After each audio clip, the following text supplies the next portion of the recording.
بالله من الشيطان الرجيم بسم الله الرحمن الرحيم لا يحب الله الجهر بالسوء من القول إلا من ظلم وكان الله سميعا عليما۔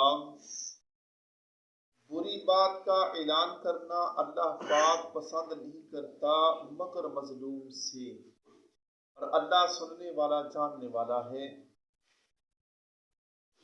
لا یحب اللہ الجہر بالسوء من القول، بری بات کا اعلان کرنا اللہ تعالیٰ پسند نہیں کرتا۔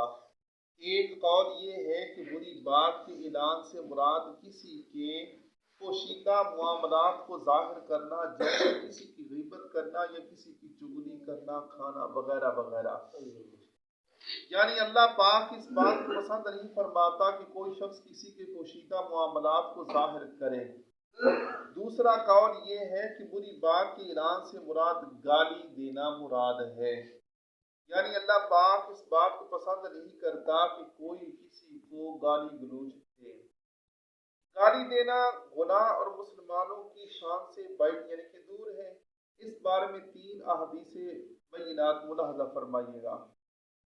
اللہ کے آخری نبی صلی اللہ علیہ وآلہ وسلم نے ارشاد فرمایا، مسلمان کا بھائی ہے، وہ اس پر ظلم بھی نہیں کرتا اور اسے گالی بھی نہیں دیتا۔ حضرت عبداللہ بن مسعود رضی اللہ تعالی عنہ فرماتے اللہ کے آخری نبی صلی اللہ علیہ وآلہ وسلم نے ارشاد فرمایا، مسلمان کو گالی دینا فسق اور اسے قتل کر دینا کفر ہے۔ حضرت ابو ہریرہ رضی اللہ تعالی عنہ سے روایت رسول اللہ صلی اللہ علیہ وآلہ وسلم نے ارشاد فرمایا، آپس میں گالی دینے والے 2 آدمی جو کچھ کہیں تو وہ یعنی اس کا وبال ابتدا کرنے والے پر ہے جب تک کہ مظلوم حد سے نہ بڑھے۔ بری بات کا اعلان اللہ پاک کو پسند نہیں، البتہ مظلوم کو اس بات کی اجازت ہے کہ وہ ظالم کے ظلم کو بیان کرے، لہذا وہ چور یا غاصب کی نسبت کہہ سکتا ہے کہ اس نے میرا مال چرایا یا غصب کیا ہے۔ اس آیت مبارکہ کا شان نزول یہ کہ ایک شخص ایک قوم کا مہمان ہوا اور انہوں نے اچھی طرح اس کی میزبانی نہ کی۔ جب وہ وہاں سے نکلا تو اس کی شکایت کرتا ہوا نکلا۔ اس واقعے کے متعلق یہ آیت مبارکہ نازل ہوئی۔ بعض مفسرین کرام نے فرمایا کہ یہ آیت مبارکہ حضرت ابوبکر صدیق رضی اللہ تعالی عنہ کے متعلق نازل ہوئی۔ ایک شخص سرکار صلی اللہ علیہ وآلہ وسلم کے سامنے حضرت ابوبکر صدیق رضی اللہ تعالی عنہ کی شان میں زبان درازی کرتا رہا۔ حضرت ابوبکر صدیق خاموش رہے، مگر وہ باز نہ آیا تو ایک مرتبہ آپ رضی اللہ تعالی عنہ نے اس کو جواب دے دیا۔ اس پر حضور اقدس صلی اللہ علیہ وآلہ وسلم کھڑے ہوئے۔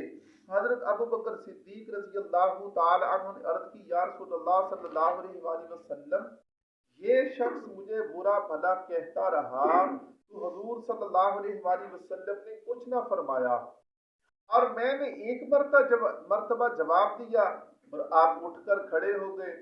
ارشاد فرمایا، ایک فرشتہ تمہاری طرف سے جواب دے رہا تھا، اور جب تم نے جواب دیا تو فرشتہ چلا گیا اور شیطان آ گیا۔ اس کے متعلق یہ آیت مبارکہ نازل ہوئی۔